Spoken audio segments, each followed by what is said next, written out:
நாங்கள் இப்படி இந்த கதையை நான் ஏன் சொல்லுகிறேன் என்றால், இது ஒரு சாதனை அல்ல, ஆனால் இது ஒரு அனுபவம் எங்களுக்கு. இப்படி பல விஷயங்கள் இருக்கின்றது. ஆகவே இந்த இப்போ நிறைய சோதனைகள், வேதனை எல்லாம் அனுபவித்த தந்த ஒரு துறை சொல்ல முடியாது. ஆனால் அதுக்கப்பால் நீங்கள் சொல்கிற மாதிரி நாங்கள் சாதிச்சிருக்கோம்னு நினைச்சால் அது நீங்கள் நினைங்க எங்களுக்கு சந்தோஷம். ஆனால் நான் சாதிச்சேன்னு சொல்கிற அளவுக்கு அந்த அந்த மன பக்குவம் அந்த வருது இல்லை. என்னடா அவ்வளவு கஷ்டங்களை அனுபவிச்சிருக்கிறோம்.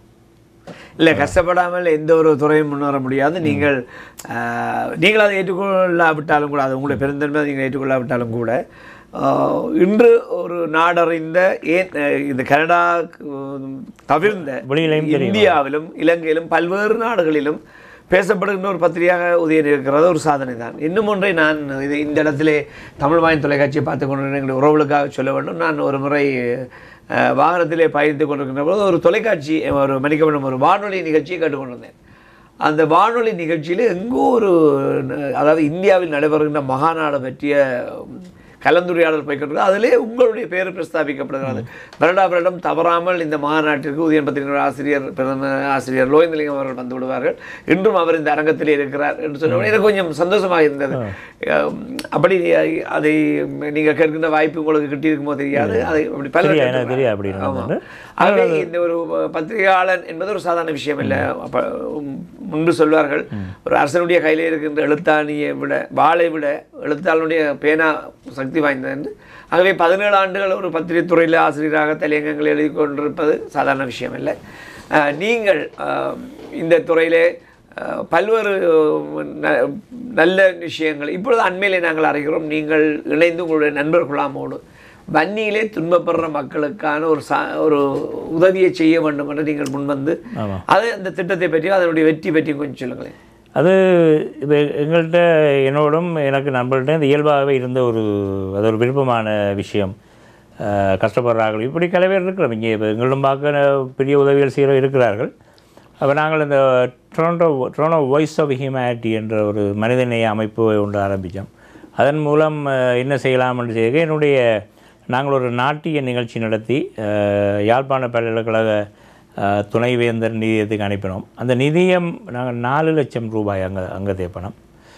அந்த பணம் எதற்கு செலவழிக்கப்பட்டால், வன்னியிலே யுத்த நேரங்களில் அகப்பட்டு கொண்டு பாதிக்கப்பட்டு கை இழந்த கால் இழந்த சில மாணவிகள் உட்பட ஒரு 300 மாணவர்களை பராமரிக்கின்ற செலவுக்கு ஓவேந்தர் ஒரு நிதியத்தை ஆரம்பித்தார். அதுக்கு நாங்கள் தான் அனுப்பியிருந்தோம்.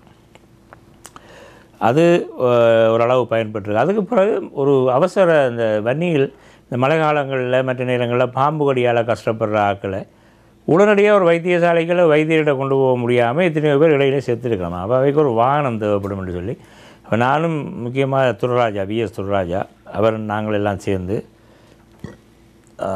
ஒரு நிதி சேகரிப்பதை செய்தோம். $11,000. அது நான் நினைக்கிறேன் ஒரு 14 லட்சம் இலங்கை காசு. அது அந்த வாகனம் பொழுது அவர்கள் கைக்கு வந்து விட்டது. நாங்கள் மிகுதி பணம் இன்னும் $8,000 அனுப்பணும். அதுக்காகத்தான் இந்த உதயன் விருது விழாவை தொடர்ந்து அடுத்த வாரம் ஒரு நிதி சேகரிப்பு நிகழ்ச்சி ஒன்றை நடத்துகிறோம். அதுக்கு தமிழகத்திலிருந்து 2 நகைச்சுவை பட்டிமன்றம் செய்கிற கலைஞர்கள் வருகின்றார்கள். அவர்களோடு உள்ளூரில் இருக்கின்ற திரு ஸ்ரீபதி, கணபதி ரவீந்திரன், நீங்கள் மற்றது இன்னொரு புதிய கலைஞர் செய்து ஒரு சின்ன ஒரு நிகழ்ச்சி நாங்கள் வைக்கலாம். ஆகவே அதோட தொடர்ன்ற பணி. அது ஒரு விஷயத்துக்கு செய்துவிட்டு நிறுத்த முடியாது. செய்யக்கூடியவர்களுக்கு இன்னும் கோரிக்கைகள் வந்து கொண்டிருக்கும்.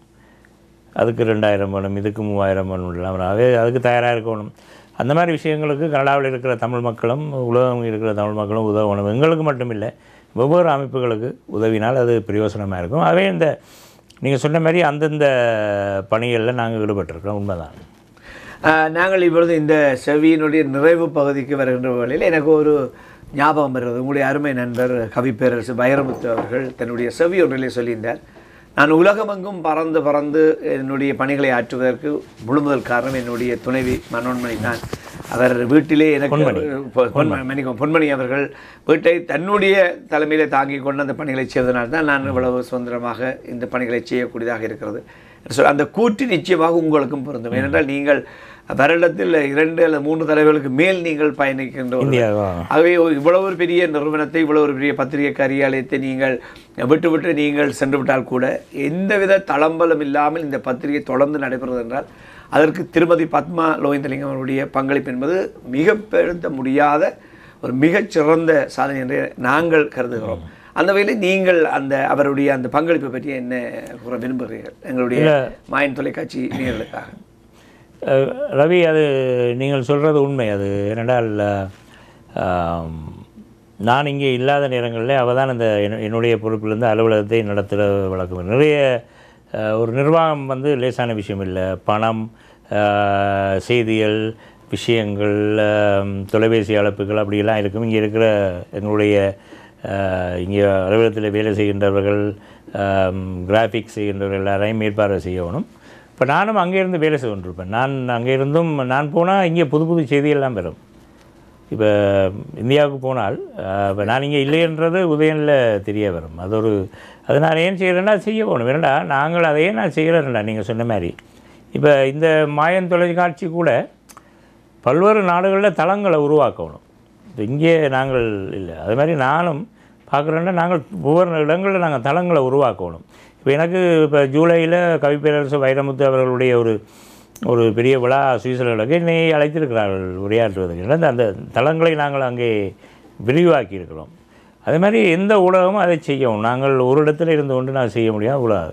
ஆகவே அது இப்போ எனக்கு நீங்கள் உதவி செய்யணும், உங்களுக்கு நான் உதவி செய்யலாம். அப்போ நான் அது அப்படிலாம் நான் இந்த தடவை இந்தியாவில் சென்னையில் போகும்போது அங்கே எடிஷன் அவார்ட்ஸ் என்ற நடத்துகிற ஒரு தமிழ் தொலைக்காட்சி, சாதனை தமிழன், அது ஒரு தொலைக்காட்சி, நீங்கள் கேள்விப்பட்டிருப்பீங்க. அவர் என்னுடைய நண்பராகிட்டார். அவர் கேள்விப்பட்டு அவர் அடுத்த வருஷம் என்ன செய்கிறாருன்னா கனடாவில் தயாரிக்கப்பட்ட ஒரு படத்துக்கு பரிசு கொடுக்குறதுக்கு எடிஷன் அவார்ட்ஸில் உண்டு.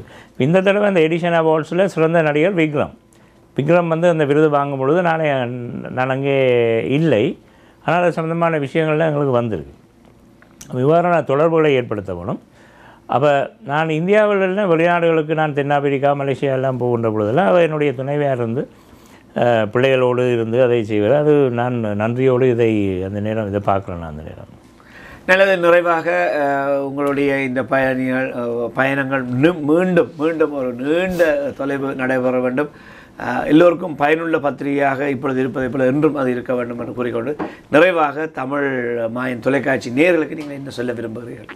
இல்லை, இது இப்போ இந்த நேரம் இந்த நாட்கள் எப்படி இருக்கிறேன்னா ஒரு ஊடகவியல் என்ற வகையில் நான் என்ன பார்க்குறேன்னா இப்போ இணையதள விஷயங்கள் கூட நடக்குது. இப்போ நான் கூட என்னுடைய பத்திரிகை வெள்ளிக்கிழமை வர்றதுக்கு முதல் நான் எழுதுகின்ற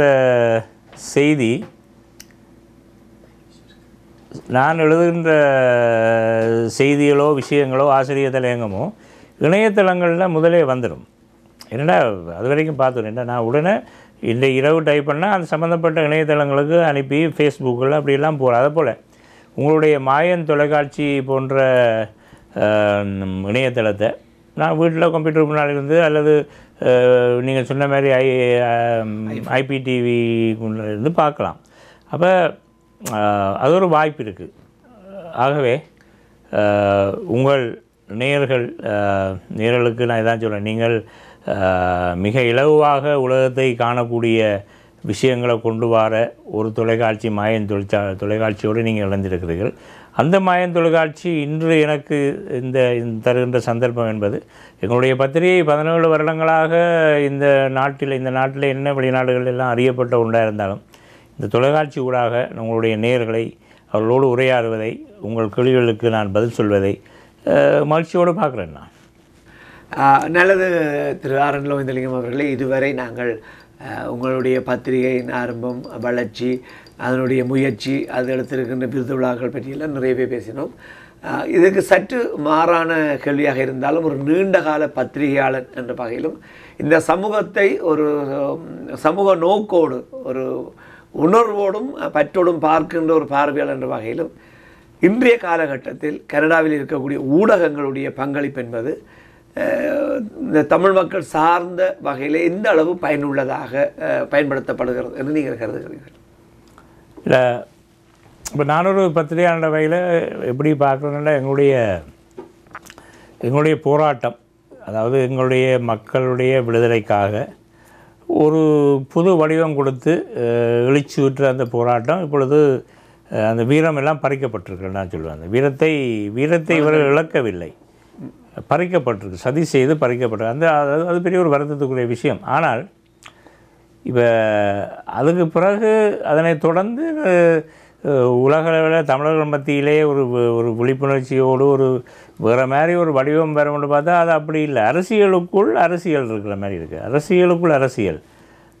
இப்போ இந்தியாவை பாருங்களேன், இந்தியாவில் கருணாநிதி செய்கிற அரசியல் அப்படி இருக்குது, திருமாவளவன் செய்கிற அரசியல் வேறு மாதிரி இருக்குது, எல்லாமே அது அப்படி இருக்குது. ஆனால் நீங்கள் இப்போ நாங்கள் இன்றைய செய்தியாக இருக்கிற பாடசாலை கல்லூரி மாணவர்களுடைய போராட்டம் உண்ணாவிரதம்ன்ற அது உணர்வுபூர்வமாக இருக்கிறது. அதே போல் தான் நாங்கள் சார்ந்த விஷயமும் அப்படி தான் இருக்கிறது. ஆனால் இப்போ என்னை பொறுத்தவரை நான் எங்களுடைய போராட்டம் சொந்தமாக நான் விசுவாசமாக இருந்திருக்கிறேன். என்னுடைய ஆசிரியர் தலையங்கங்கள் விடுதலை புலிகள் இருக்கும் பொழுது என்ன, அதுக்கு முன்னே விடுதலை புலிகளுடைய வீழ்ச்சிக்கு பின்னர் கூட நான் அதில் அந்த நிலைப்பாட்டிலிருந்து மாறவில்லை. என்னால் முடிந்த அளவுக்கு ஒரு போர்க்குணம் கொண்ட கதரோட்டங்களை எழுதுகிறேன், செய்திகளை எழுதுகிறேன். அப்போ அந்த விஷயங்கள் அவ்வாறான ஒரு இணைந்த செயற்பாடு இப்போது அவசியமாக இருக்கிறது எங்களுக்கு. அதைத்தான் நான் சொல்லுவேன். ஆகவே ஊடகங்கள் அரசியலுக்குள் அரசியல் செய்யாமல், அரசியல் என்பது எங்களுடைய அரசியல் முற்றுப்பெறவில்லை, அரசியல் பயணம் அரசியல் பாதை என்பது இன்னும் முற்றுப்பெறவில்லை. எனக்கு ஞாபகம் இருக்கிறது, இப்போ கொழும்பிலிருந்து நாங்கள் அழைத்த வீரகேசரி பத்திரிகையினுடைய ஆசிரியர் தேவராஜ், அவர் ஒரு வட மாகாணத்திலோ அல்லது கிழக்கு மாகாணத்திலோ மலையகத்தைச் சேர்ந்தவர்.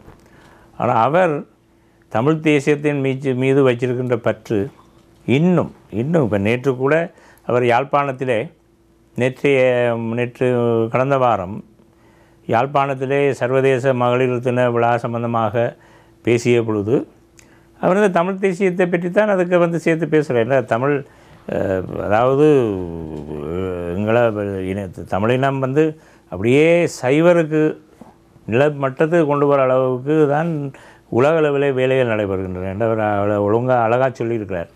அப்போ அந்த மாதிரியான விஷயத்தை நிறுத்துறதுக்கு என்ன செய்யணும்? அதை புத்திஜீவிகள், இங்கே இருக்கின்ற புத்திஜீவிகள், பத்திரிகையாளர்கள், சங்கங்கள் எல்லோரில் எல்லா இடங்களிலும் அங்கம் வைக்கின்றவர்கள் விசுவாசமாக வேலை செய்யணும். அது முக்கியம். ஒற்றுமை என்பது மிக அவசியமாக இருக்கிறது. ஒற்றுமை என்று சொல்லிக்கொண்டு நாங்கள் அதை செய்யாமல் இருப்பது என்பது இன்னும் எங்களுடைய இழப்புகள் என்பது கணக்கிட முடியாதவை. நீங்கள் பார்க்குறீர்கள் இப்போ கொஞ்ச காலமாக. அப்போ எங்கள் நாட்டிலிருந்து இவ்வளவு தூரத்தில் இருக்கிற தமிழ்நாட்டில் பாடசாலை மாணவர் யார் அவர்களை வழிநடத்தினாலோ தெரியாது, தலைவர்கள் வழிநடத்தாலும் அவர்கள் உணர்வுபூர்வமாக செய்கிறார்கள். அந்த மாதிரி இருக்கும் பொழுது நாங்கள் எவ்வளவோ செய்ய வேண்டியது இன்னும் இருக்கிறது. எங்களுடைய நோக்கம் மாறக்கூடாது, இன்னும் சீர்படுத்தப்படணும். அதுதான் எங்களுடைய செயற்பாடுகள் சீர்படுத்தப்படும். அதுதான் நான் சொல்லுவேன். நல்லது. தமிழ் மாநில தொலைக்காட்சி நேயர்களே, இவ்வளவு நேரமும் எவ்வளவு வேலைப்பளர்களுக்கு மத்தியிலும் எங்களுடைய அன்பு வேண்டுகோளை ஏற்று கலிகத்தில் எங்களை சந்தித்து அருமையான செவியை வழங்கிய உதயன் பத்திரிகையின் பிரதம ஆசிரியர் RN லோகேந்திரலிங்கம் அவருக்கு நன்றியை கூறிக்கொண்டு மீண்டும் அடுத்த ஒரு கலைச்சாரல் உங்களை சந்திக்கும் வரை தொலைவில் வணக்கங்கள் கூறி விடைபெறுவது கணபதி ரவீந்திரன். வணக்கம் அன்பு தமிழ் உறவுகளே.